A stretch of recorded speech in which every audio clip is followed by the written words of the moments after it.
Welcome everybody to the Magic Beans podcast. We are back again for episode number 97. I'm your host tonight, and my name is Shorty, and I've got a couple of beans on the line. So tonight we have Chewy. How's it going, mate? I'm good, mate. How are you? Yeah, pretty good. And we also have Stu. How's it going, Stu? Yeah, good, thanks, mate. That's the way. No new set announcements, no bannings this week, which means Cracker's got a week off. He can rest those dulcet tones and probably come back next week when we potentially see a banning. Maybe we'll have a bit of a chat about that tonight. We'll see our thoughts, but a few things to talk about on the cards tonight. We haven't had any big major changes or anything like that to go through, but still just plenty going on in the Magic format, world. Right? Yeah, definitely plenty of that going on. Yep, lots of exploring and lots of tinkering, I guess, is a good way to put it at the moment. So we'll get into all that tonight and hopefully deliver the usual quality that our loyal listeners have come to expect, which, according to a review on our Podbean, is the best in the Southern Hemisphere. So no idea who that lovely person was who left that review, but thank you very much. Thanks, Mum. We do appreciate it. Isn't she great? Good on it. Yeah, she's lovely. Yeah. Yeah. I mean, I did find out not that long ago that the Southern Hemisphere is only like 15% of the world's population, so it's probably not the highest bar to reach to be the best in the Southern Hemisphere. Look. From here, we can only go north, mate. So it's fine.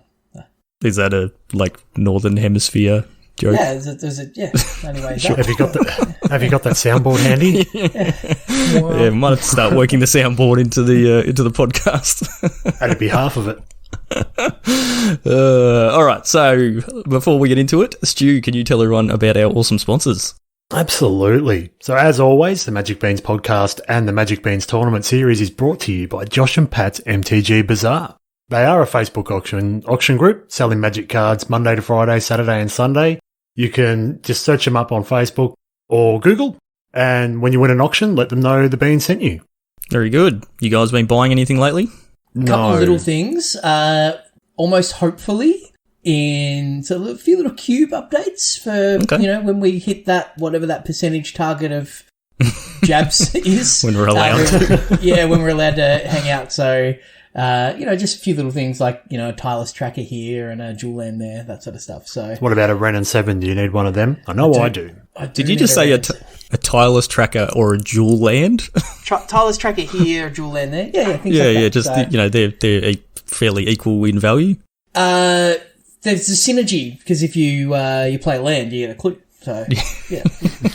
Makes sense. I did see a tentative invitation to a potential cube session for someone's birthday coming up in the near future. I think it was some wishful thinking that we'll be able to get together. So hopefully that goes ahead, because we'll definitely be talking about that on the podcast. Stay tuned, cross your fingers, go and get those vaccinations, and that will allow us to play some Magic together, which would be absolutely good So fun. think about the greater good, right? If people go out and get the jab, we get to draft. Any other motivation pales in comparison, right? We get to draft cube, and then you get to listen to us talk about it. There may also be, I was chatting to the person whose birthday it is that's coming up, that may have just finished building a epic smoker as well. Oof, but yes. Yeah, there might be a bit of chaos draft action as well. Ooh. So, sounds good. That. Yeah. All right. There we go. If you need any more motivation to go out and get vaccinated, there it is. Help the beans out. Help out your local beans so they can get together and eat meat and do a draft. Sounds good. They should put that on an ad. I think we'll see that on TV next week. Like the Sam Kikovich, Australia Day ad. It's just, that's great. Let's make it happen. Yeah, very good. I think we've got the budget for that, don't we? Yeah. Pat, you want to help set that one?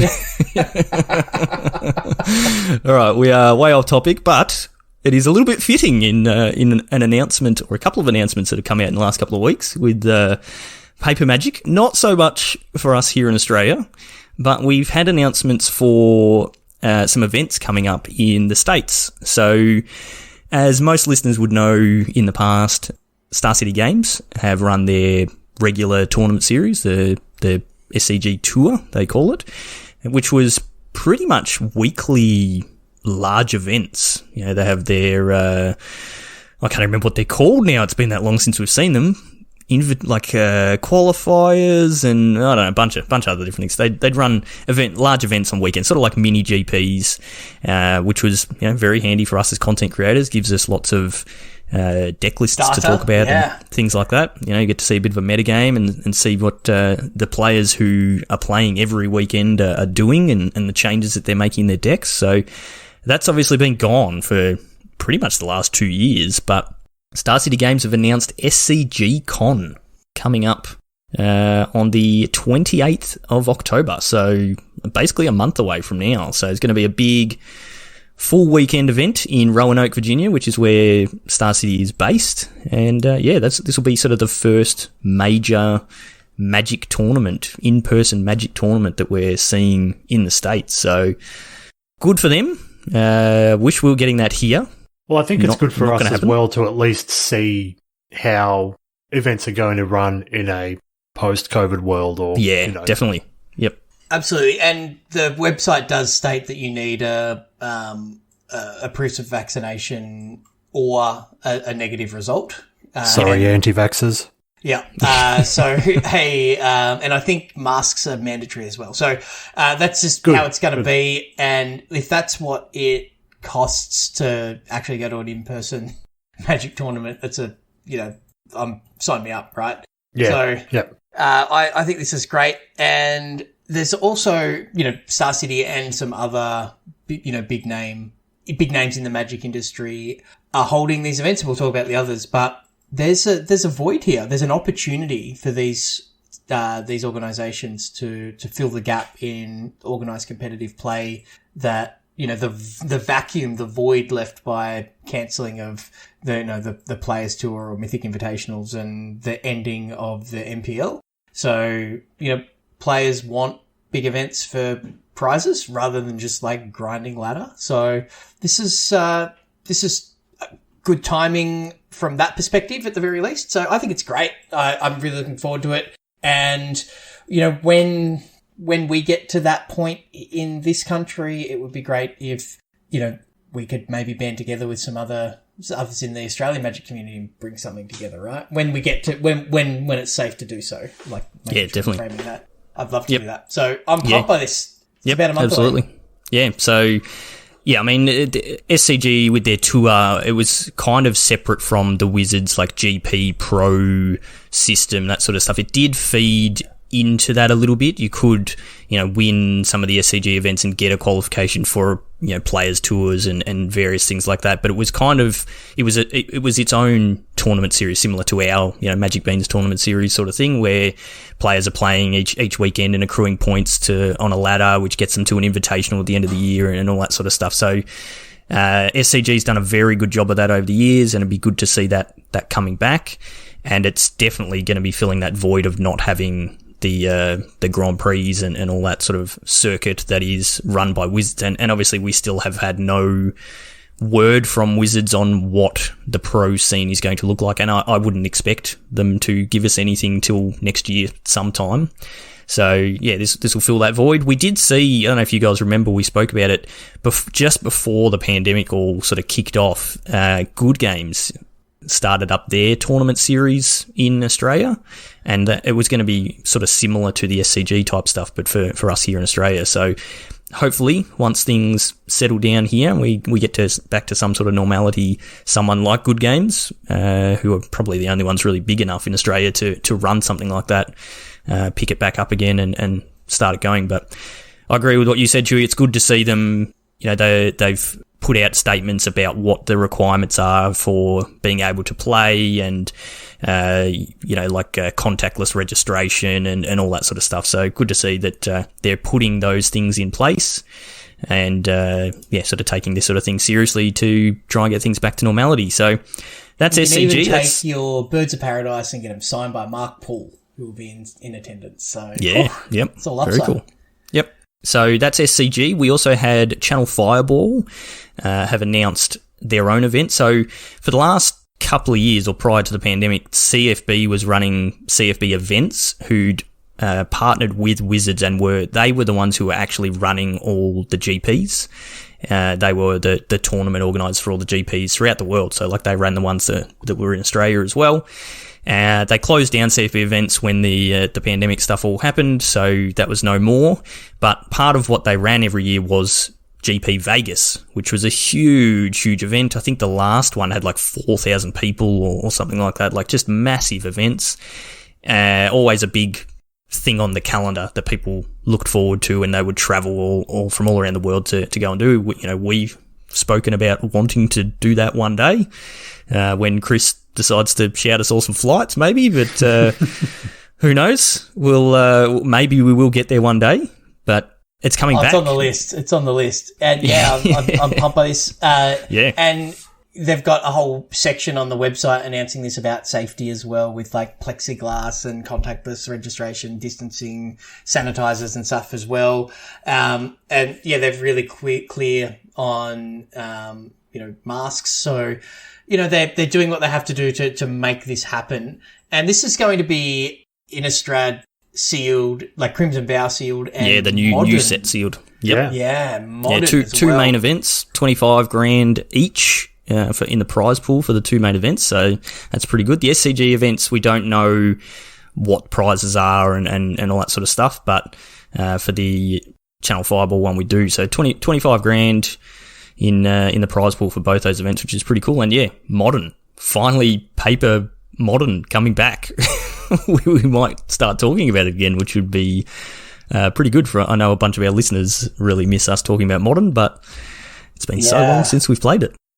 We played a couple of weeks ago. Mason Edis from the Discord spun up a little event, and that was really fun. We played via webcam, and gee, I miss that format. I love it. I mean, it's got to be so different to the last time we played it. Chalice of Void's still good. I think the last time we played paper modern, like an actual event, was when Hogak was still around. Yeah, it was. When did you have you played a modern tournament, Stu? I have not. Wow, you played a Pioneer event? Yes, the Beans Pioneer event. Yeah, but you haven't played a constructed modern event yet. No, I want to. Okay. I want you to. Yeah. We were certainly planning to do that before all our worlds got turned upside down. We'll get there. Yep, absolutely. I think that would be awesome to see this, a bit of a, bit of data and just, but something to talk. Just talking about modern is exciting, let alone playing it. So. Yeah, I mean, modern was our favourite format for a very long time. So, definitely keen to get back in on that. Absolutely. You haven't been to a GP style or a GP style event either, have you, Stu? No, I haven't. Oh, man, we've got to get them back. Yep. We do. I'm almost jealous. Like when people say, I haven't, read that book or seen that show, and it's like, I'm jealous because you get to experience it for the first time, and I wish I had that again. Yep. So you're going to live vicariously through me when... Yeah. And I'm happy for that. That'd be awesome. I'm just going to, look at you all weekend with just the, the dumb grin on your face of, how good's this? So good. Look at you on the flight home with that glazed look in your eyes. We both need to take GoPro, so every time we lock eyes, we capture it on camera. Exactly. You were the dumbest grin you've ever seen. Yeah, me with an equally dumb grin. With some select music playing in the background. It sounds great. The glazed eyes on the way home, Shorty, though, when we've pulled all of our tickets from the side events and we've just got cases of Magic cards between us, though. It's a happy glazed look, unless you do a cracker and just leave your modern deck on the table. Yes. We'll leave it at the event.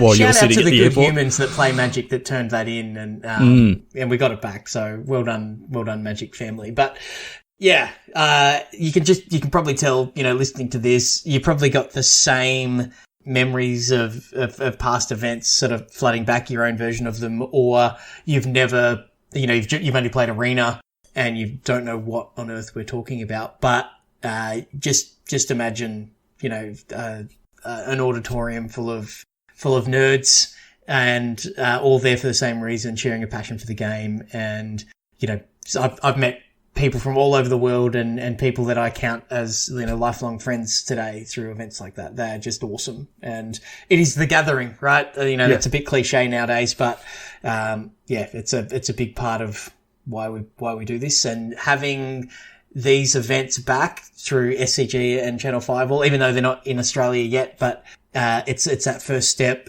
And, maybe there's a bit of a light at the end of the tunnel of all of these, lockdowns and everything else that's going on. So it gives us hope, which is great.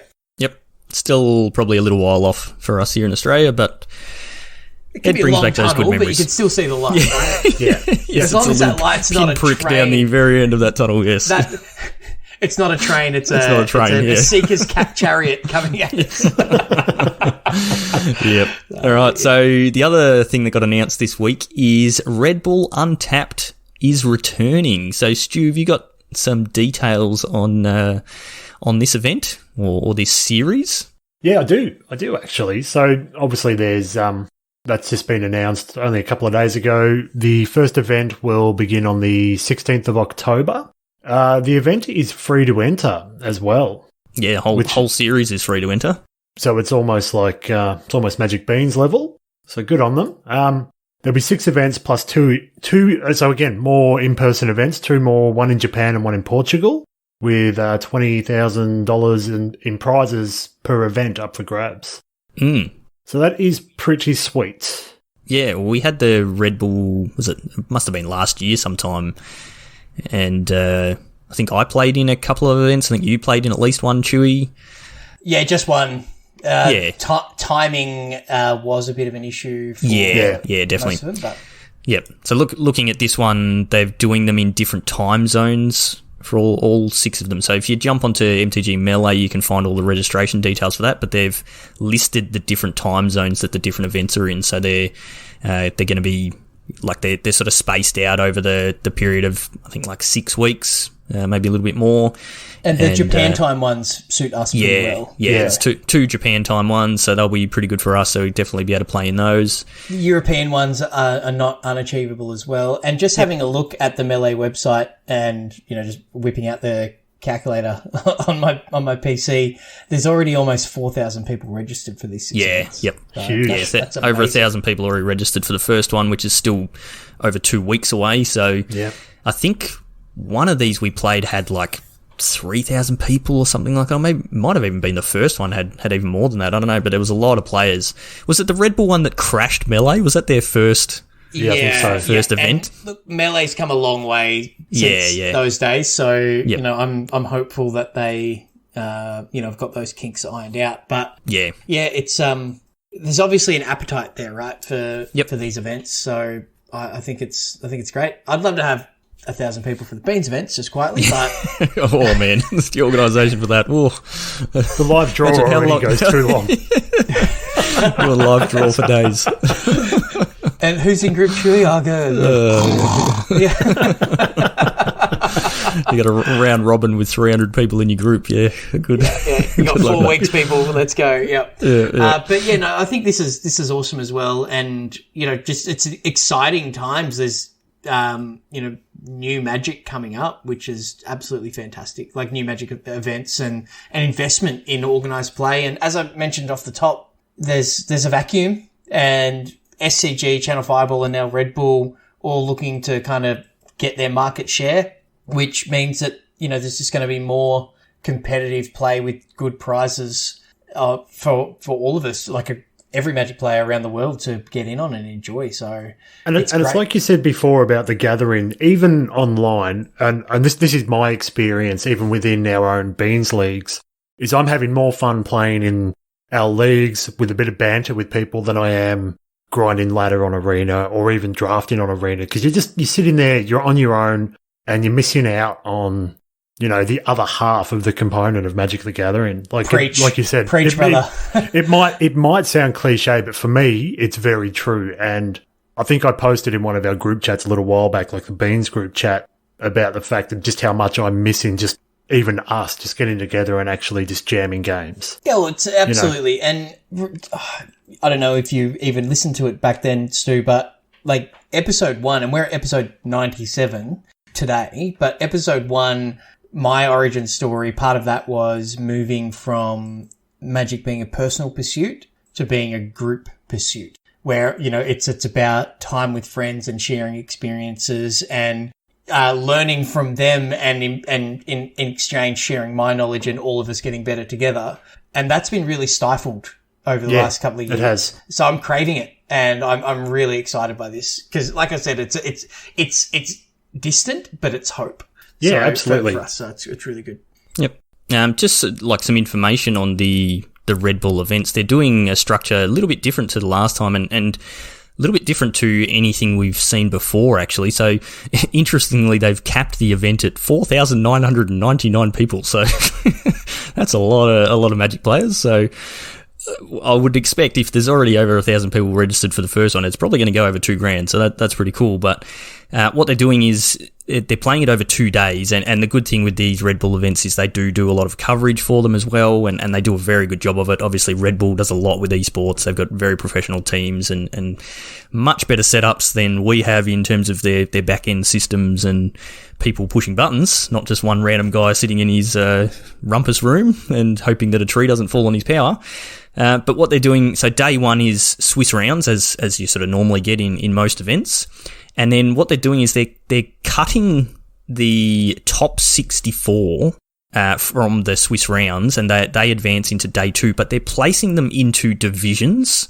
So if you finish first through to 16th after the Swiss rounds on day one, you go into the platinum division. Then 17 to 32, you go into the gold. 33 to 48 go to silver, and 49 to 64 go into bronze. The prize structure is based on which division you end up in. So if you end up in the platinum division, the first place prize is $4,000, and down to 16th place or 9th to 16th is $200. Gold division first place is $2,000. Silver division first place is $1,000. Bronze division first place is $500. So it means, like I've sort of spoken about this in the past, Magic's always been really top heavy. It's like you either make top 8 or you get nothing. And this is at least, you make top 64, good job, you've made top 64. Now you get another chance to play for actual good prizes. Like, if you're able to go, I finished 64th in a tournament, and then I played in my top, like my finals, and I actually won that, and I ended up with $500. Like, that's way better than you get in most tournament structures. So it's huge. It's actually absolutely huge. Yeah, it's actually a really cool system. Yeah. So the way it's going to work on that second day is you play Swiss rounds, and once you get 2 wins, so effectively it's like 3 Swiss rounds. Once you get 2 wins, you straight qualify for the top 8, for a top 8.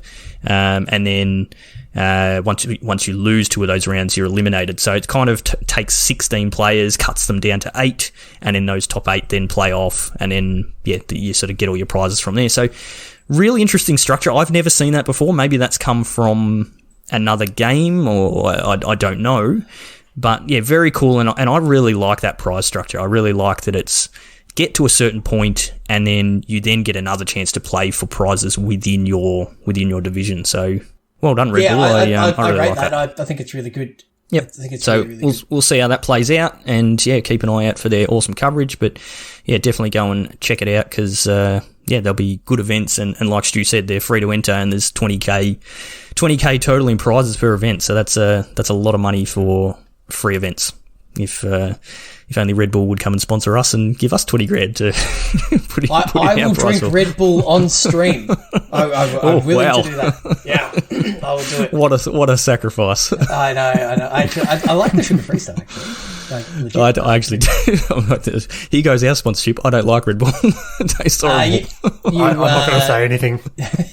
You've already got the shakes, Shorty. So yeah, exactly. I don't need Red Bull to help with that. But yeah, no, I think this is awesome. And except for the CFB event, these are all standard, right? Yes, yeah. All the Red Bull ones are all standard. The CFB has modern and limited, and it looks like the SCG Con is going to be a whole bunch of stuff. It looks like probably a whole bunch of smaller tournaments of different formats. So if I wanted to, and different trading card games. Yeah, exactly. Yeah. Flesh and Blood as well is getting played there. So seems to be the new hotness. So if I was wanting to sign up for the Red Bull event and I was like, okay, well, I haven't played Standard for a little while because I got sick of, Bone Crusher Giant. Yep. What does Standard look like now? Well, the first thing you do is you get your forests and you craft 4 Seeker's Chariots and 4 Ren and 7s. And then beyond that, you kind of just put whatever else you want in your deck. Pretty much. Pretty much. Yeah, I mean, for those who, may have been living under a rock or just refusing haven't played Standard in the last couple of weeks. Yeah. So a Seeker's Chariot copies a token, Ren and 7 makes a giant token, one costs 4, one costs 5. A tree folk token, Chewy. What did I say? Giant. I know you meant large. He meant giant and big, but I'll do the dad jokes around here. Thank you very much. So a tree folk token. Yeah, yes.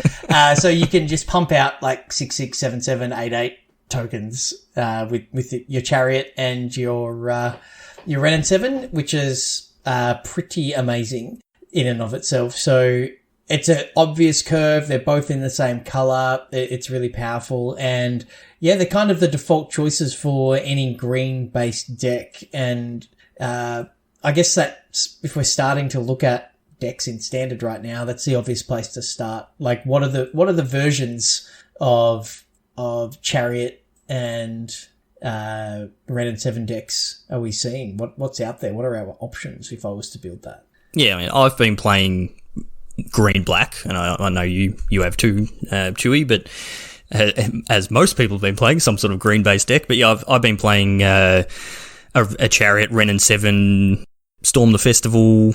Yeah, that's what it's called. Yep. And Scoot Swarm deck. So bit more on the landfall. Scoot Swarm, if you can't remember, is a 3-mana 1/1 that when you play a land, you get a 1/1 insect, but if you've got 6 or more lands, you get a copy of a Scoot Swarm. So once you get past 6 lands, every land you're playing is creating a copy of a Scoot Swarm. So if you've got 3 Scoot Swarms because you played a land and you've done a couple of copies and then you play another land, well, you get 3 more Scoot Swarms and now you have 6, and then you play another land and now you get another 6 and you've got 12, and it goes off. Are you running like Meathook Massacre or anything like that? I'm not at the moment. So this is, and this is sort of part of what Chewy's getting at here, is that base of Chariot, Ren and 7, green based stuff. You can build it in so many different ways, and that's kind of typical of a mid range deck. But at the moment, we're just seeing there is so many different versions and different ways that you can play it. And I know, like Chewy, I think you've been playing more of a black version with like Blood on the Snow and things like that.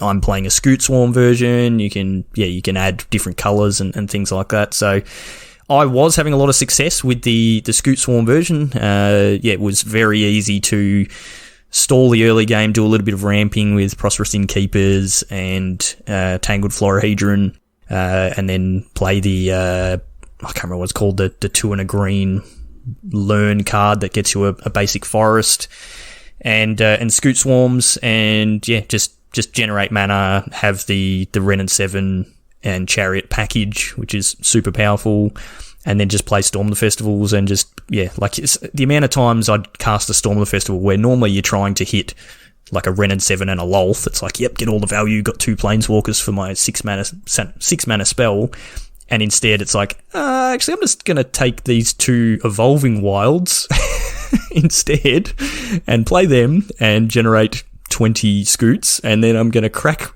them one at a time and get another 20 and then get another 40 and just win with a million Scoots. So yeah, and I guess it's a lot of fun. The beauty of it being mid-range, and you're doing something that's combo-esque and legitimately mid-range. I was doing things that were on like bookending that. So I put it in my Gruul Werewolves deck which is like what I've been playing. Yeah, that's my like on my phone best of 1 deck at the moment. So yeah, you're playing Scoot Swarms on your phone, not a good idea. No. Like That was, remember when like the Samsung phones were bursting into flames? That was the early alpha version of Arena running on your phone. I mean, just exploded. It wasn't actually Samsung's fault. But, they did bring in the token cap specifically for Scoot Swarm. So there is now a 250 token cap. And if you can't win with 250 tokens, probably, because your opponent's got 250 tokens. But it's it's such a ubiquitous synergy that, it's the top end in my Gruul aggressive deck. It is my mid-game / finisher in my Blood on the Snow value, like the rock board control deck, or it's just bulk value in your more true mid-range, but with a combo finish. So aggro, mid-range, combo, and control, all playing 4 copies of both of these cards. So that's just how good it is, right? Like Chariot was already one of the best cards in Standard, and then you get to copy, more than just a 2/2 cat. You get to copy a Tree Folk token. So yeah, it's pretty cool. It's got a lot of variation in it, and we get that kind of constant churn of, which is the best color combination, and they're, kind of sparring off against each other.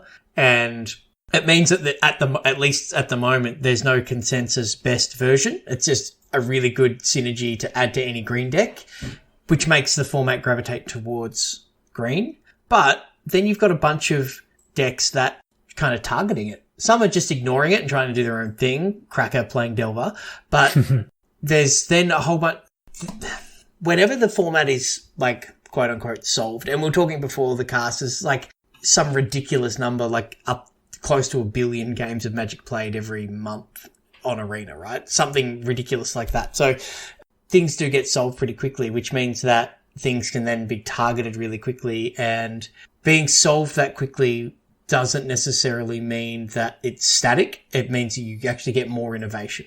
Yep. So what are some of the other decks? And I know, Shorty, you dipped your toe into some other decks that could maybe be a good foil or a good opposition challenger for this known quantity that is Ren and Chariot. Yeah, I mean, like the classic, I spoke about this on the stream this week, sort of the classic thing that tends to happen when you've got a powerful mid-range deck in a format, as long as it's not a broken mid-range deck like we've seen in the past with, like thinking back to like the energy, what was the artifact where you spin the wheel, and what was that called? Completely blanked on it. Kaladesh block, when we had that, the artifact, what's it called? Aetherworks Marvel. Aetherworks Marvel, that's the one I'm thinking of, yep. That sort of thing, like that was a mid-range deck that had almost a combo built into it it was just what you should be doing, like nothing else. That was the only correct thing to be doing. We're not seeing that at the moment, which is awesome. But typically what happens is when you've got mid-range being the predominant deck in a format, you want to go over the top of that. And that tends to happen with control. So I've played a fair bit of Izzet. I spoke about on the podcast last week that there's a million different versions. Chewy, do you want to say your horrible thing you typed into? That there were so many expressive iterations of the Izzet deck. Yeah, yes, that was pretty good. Yes. Yeah. So we spoke about it last week that Cracker's been playing like Delver versions of it, and I was playing the Dragons version of it, and now what we're starting to see is the deck is moving away from being, a mid-range or tempo blue-red deck to being a blue-red control deck with taking turns as its finisher. So we're seeing the Galvanic iteration, I believe it's called, which is the new copy spell. So it's blue and a red, and it's an instant as well. It's good in limited as well, by the way. Yep. When you cast your next instant or sorcery, this turn you copy it, and it also has flashback for 1 blue and a red, which makes it super powerful. So it's cheap, and it has flashback, so you can use it a couple of times. But we're seeing those decks move towards much more counterspells in the main deck. We're talking about Chariots and Ren 7s and Lolts and Storm the Festival and things like that. Like, these are all non-creature 4+ CMC cards that are super powerful, well, you can just run like Disdainful Strokes and Negates and things like that in the main, and you're going to have a ton of targets in pretty much every deck that we're seeing at the moment. So the control decks are rising up, and yeah, so we're seeing decks that are running either like just sort of four Dragon Egg, whatever that one's called. The Smoldering Egg. Yep, that's the one. 4 of those, or just 4 gold spans, and or sometimes not even any creatures, and just using Alrund's Epiphanies, just, controlling the board, wiping the board, countering things, copying an Alrund's Epiphany, taking a bunch of turns in a row, and just winning with the bird tokens, or winning with the Hall of the Storm Giants. Yeah, Hall of the Storm Giants. Pretty hard, like a 7/7. It's good tech. Yeah. So that's what we're starting to see to combat the green decks, and I'm noticing it a lot in the green-black decks. They are starting to evolve towards Sultai and Simic, that sort of thing, where they're now starting to play less of the Storm the Festival, less of the Scoot Swarms, and playing more Blood on the Snows in the main, playing blue, so they've got a few counters in the main, and just playing and I've seen quite a few Sultai decks playing Alrund's Epiphany as well. And so you've still got a solid mid-range plan, but you've got that over-the-top late game plan to completely take over a game. So that's what I've been seeing. But Stu, you said you've been playing Gruul? Yeah.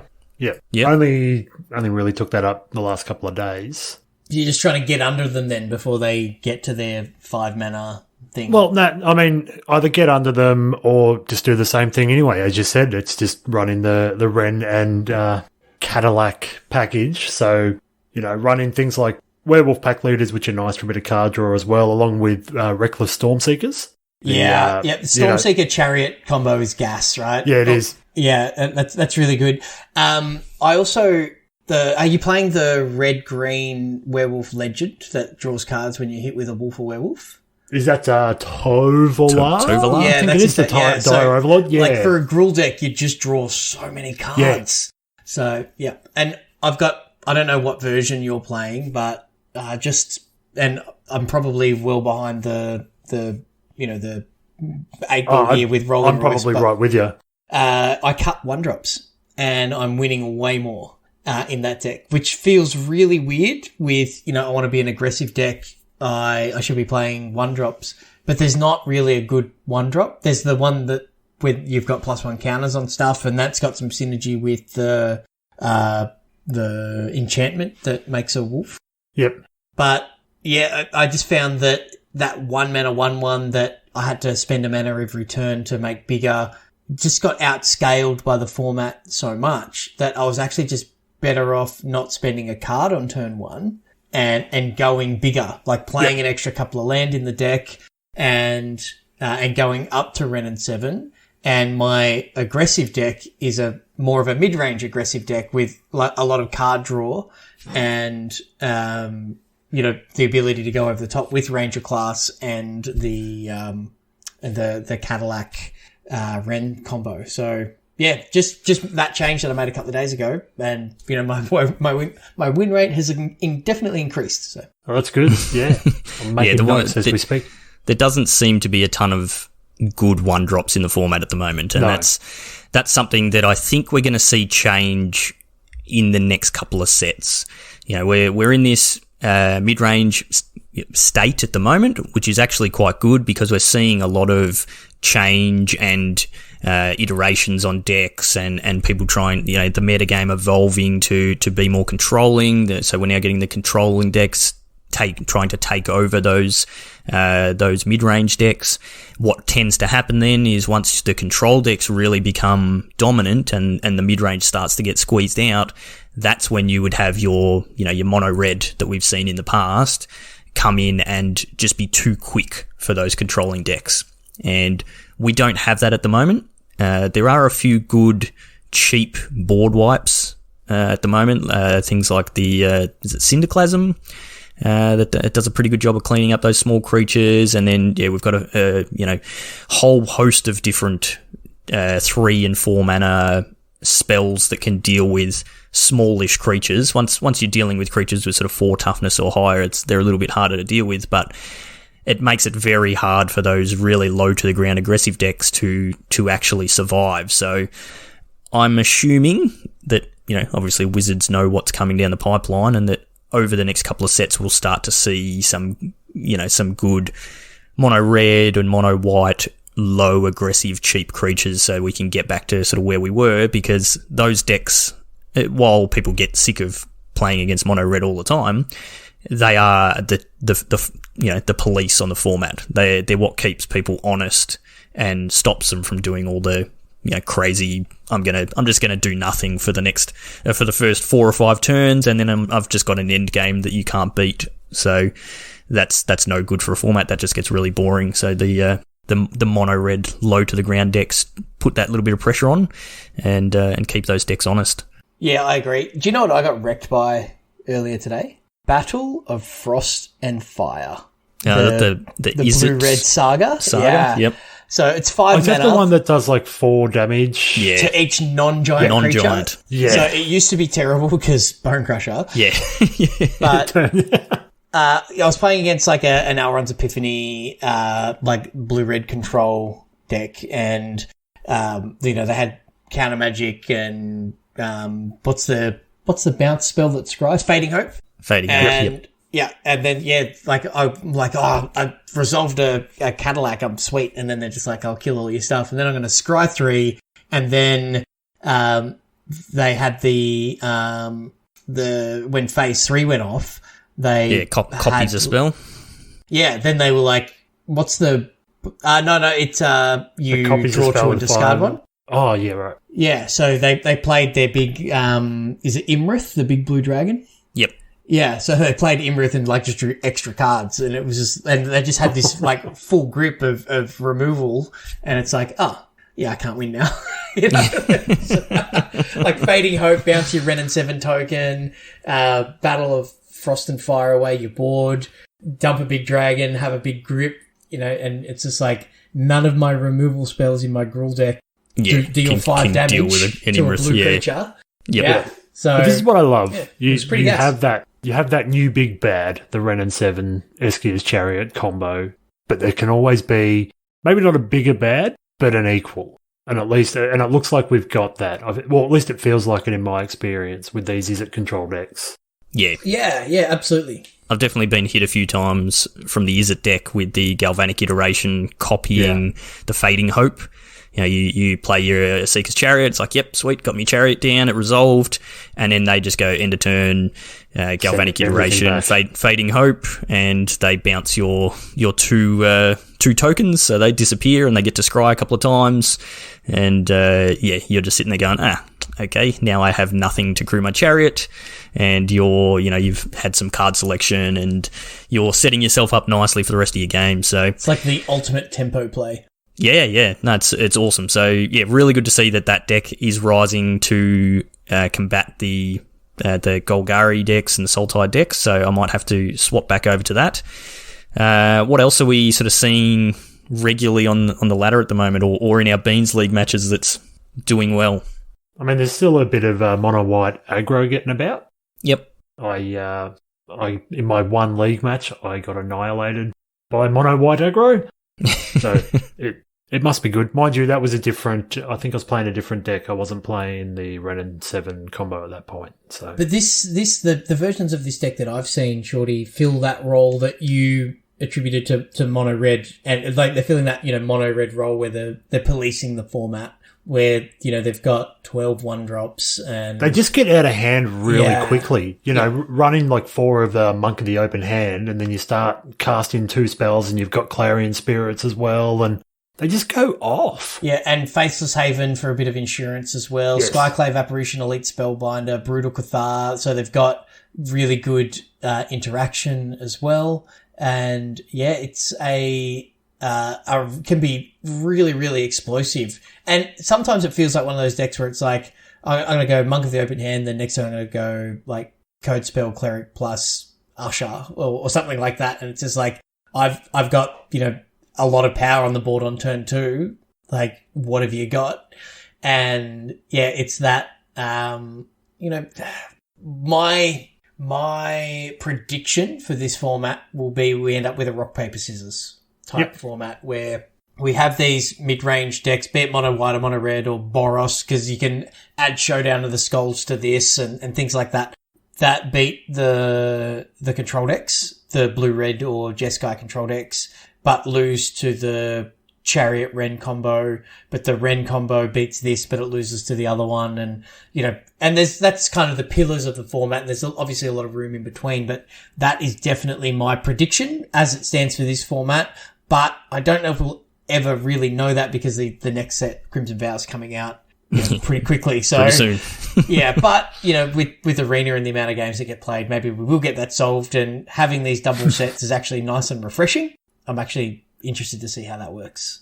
And its effect on the meta. But yeah, to play 22 lands, 18 of which are snow-covered plains, like if Cracker was here, he'd be confused, but at that statement. But it's in the last format, it was playing that many snow-covered mountains, right?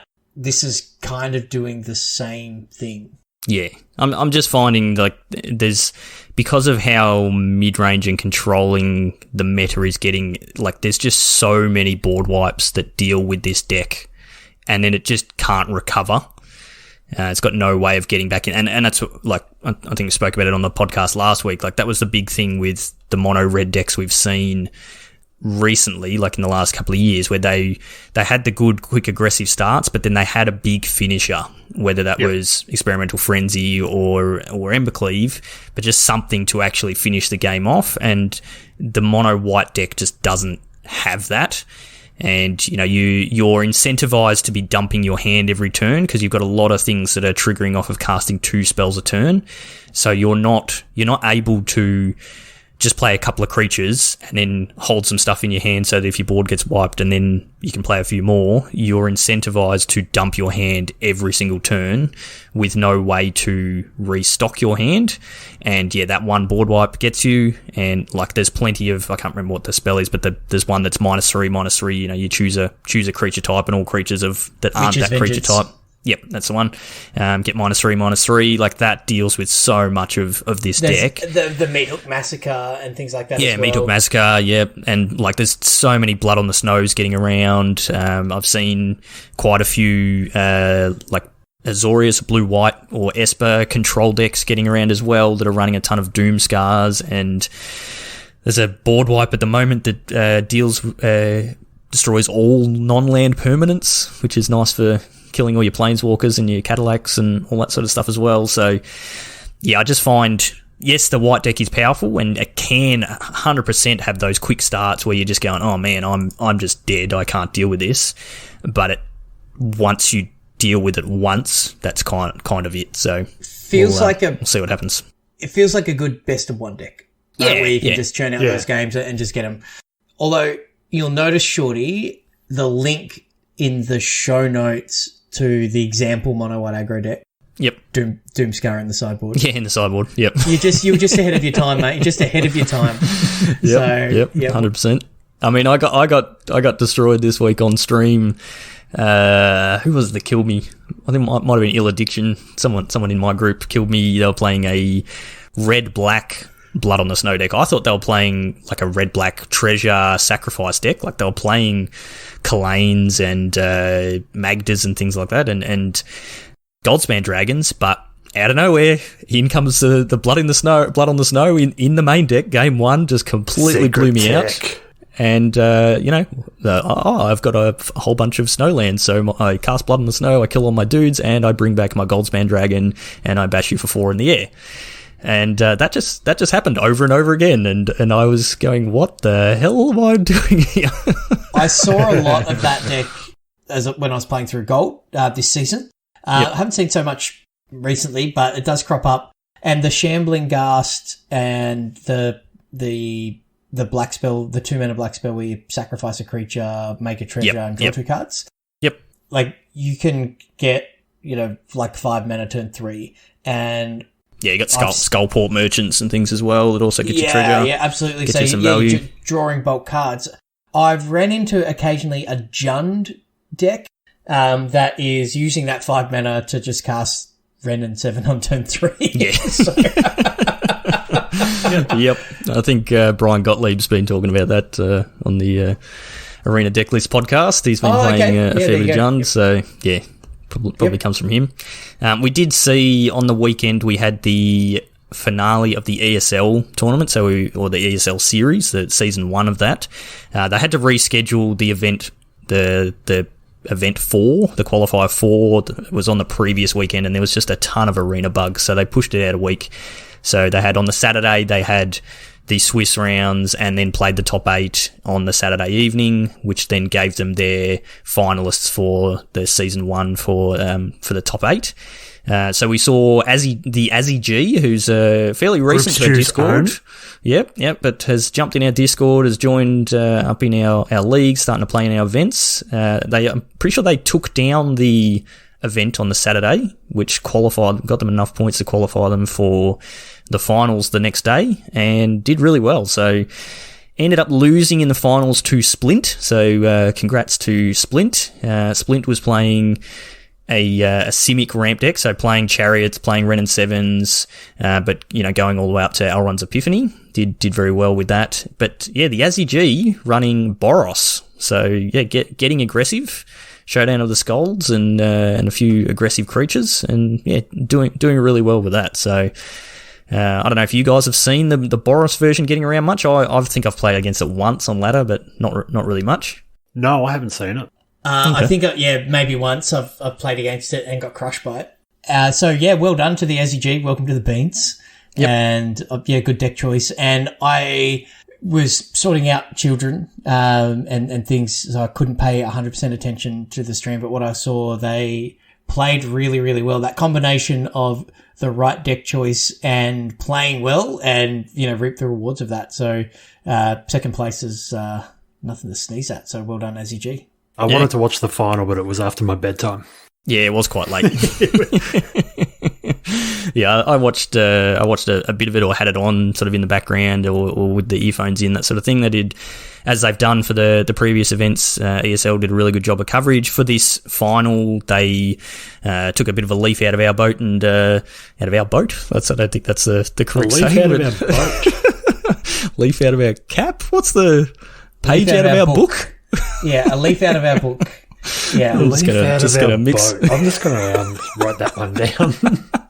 So for our 100th episode, what we've done is we've got all the snippets of all of the stuff that we've got wrong, and there's just 50 minutes of us just stuffing up. And we're not, sorry, I've probably spoiled that, but we were going to just release it and see if anyone noticed.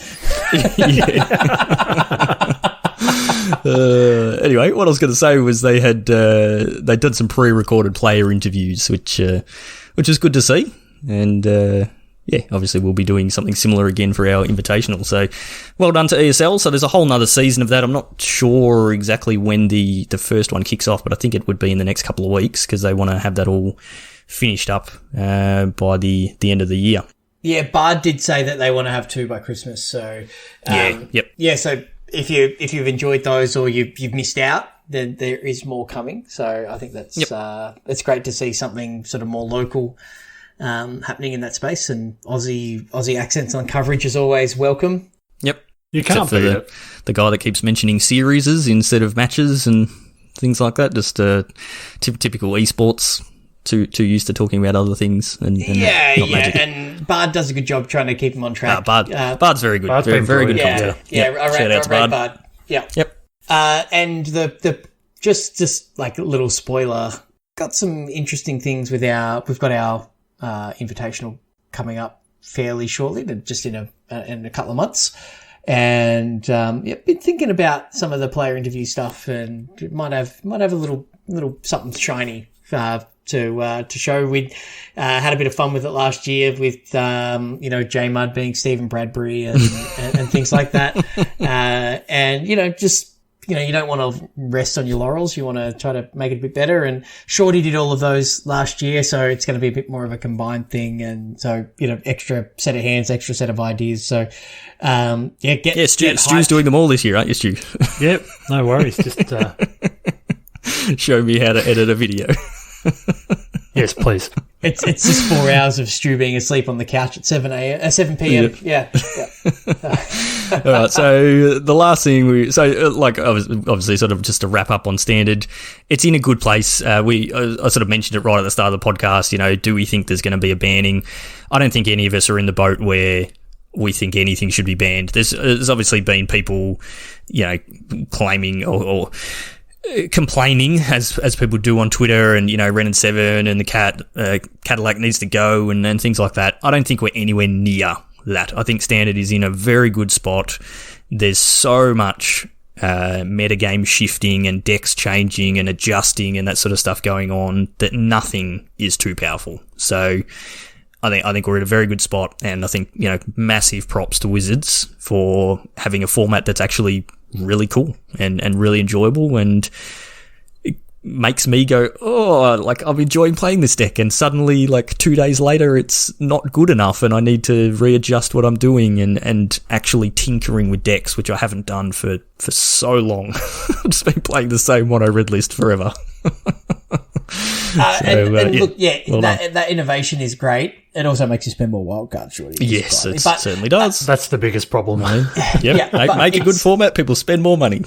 Yeah, but it is genuinely enjoyable, and if the most powerful thing in Standard is copying an 8/8 tree folk every turn whilst, attacking for 4, then that's a good space for Standard to be in, because it's a token. It's easy to deal with. It's an artifact creature in the chariot that requires you to be on the board. Other creatures. Yeah. So I feel like they've got the balance. Have we got anything in Standard at the moment that gives things trample? There is a red card it's similar to the backside of Stormseeker gives trample, the night side. Yep. As well. Oh, it does. Team of Battle Rage or something. There's a red card that's similar to Team of Battle Rage, I think, at the moment, that can give things trample. But I don't think that's where you want to go with your Ren and Seven Tree Folk tokens. Probably not, but if you could. Yep. All right. Last thing, just very quick mention is Midnight Hunt Limited. I've played none of it, but Stu, you've been playing a little bit of it and seems pretty good. If you get past Sludge Monster, take it. That card is a house. I don't even know what that is. I've got to look it up. Have a look at it. I mean, it's a rare, so...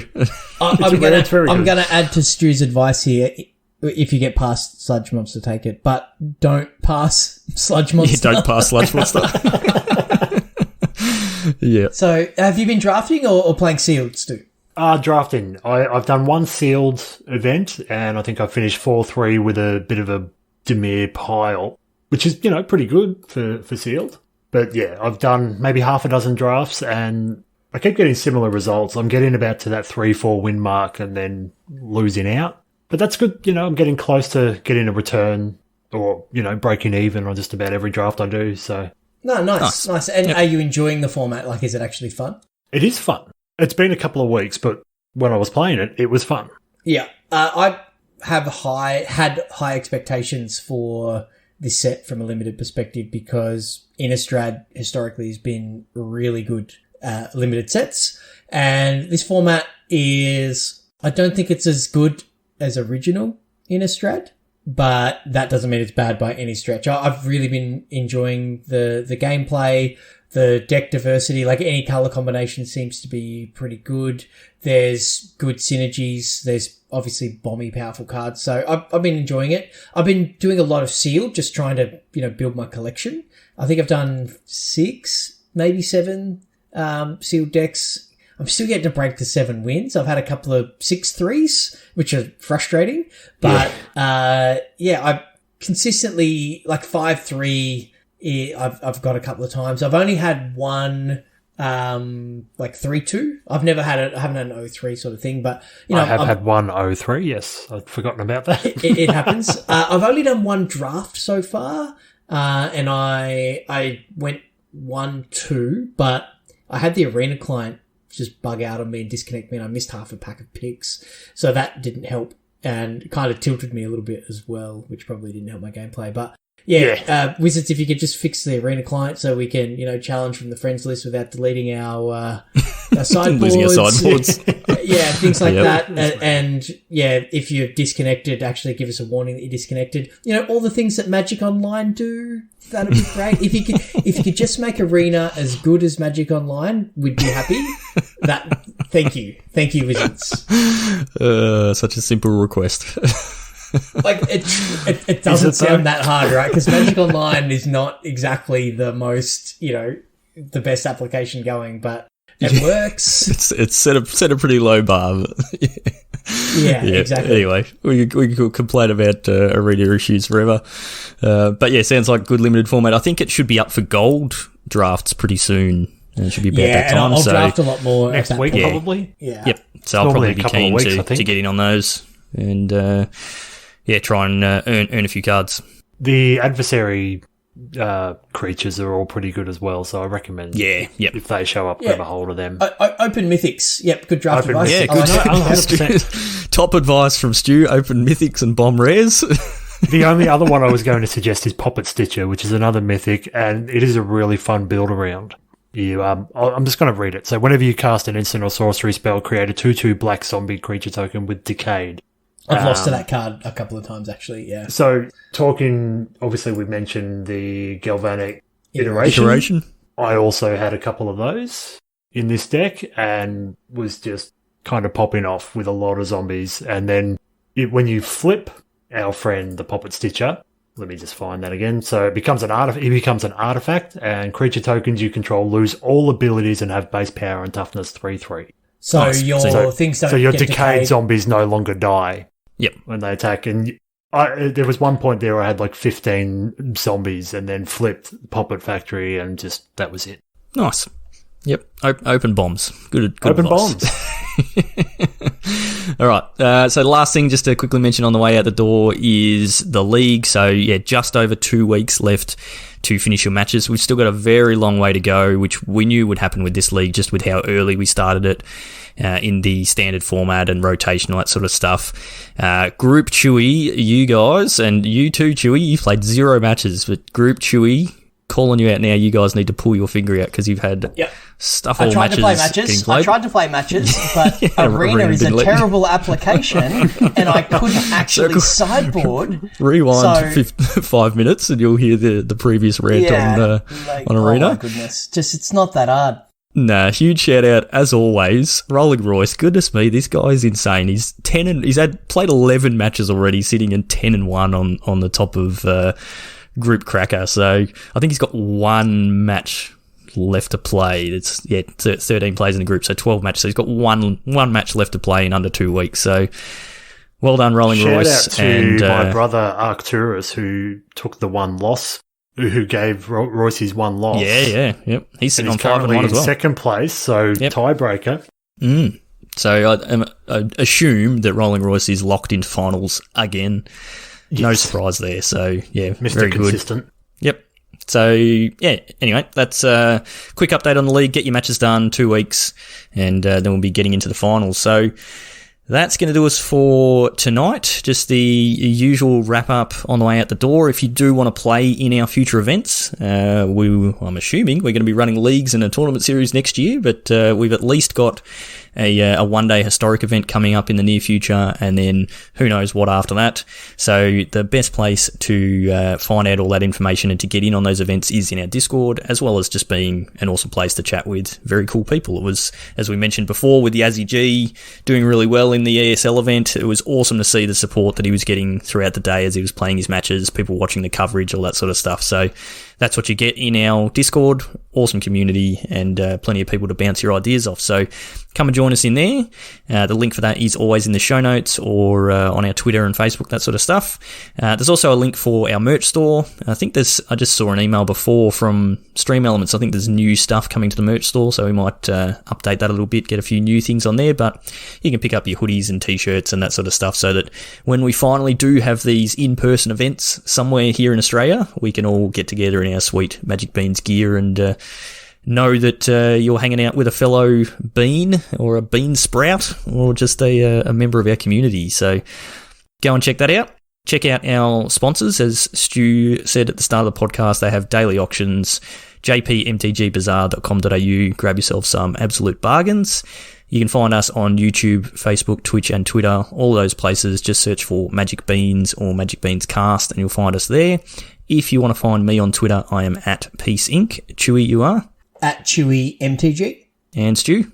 At Stewie. Very good. So that's it for us this week. Thank you as always for listening. Stay safe out there and we will see you all next time.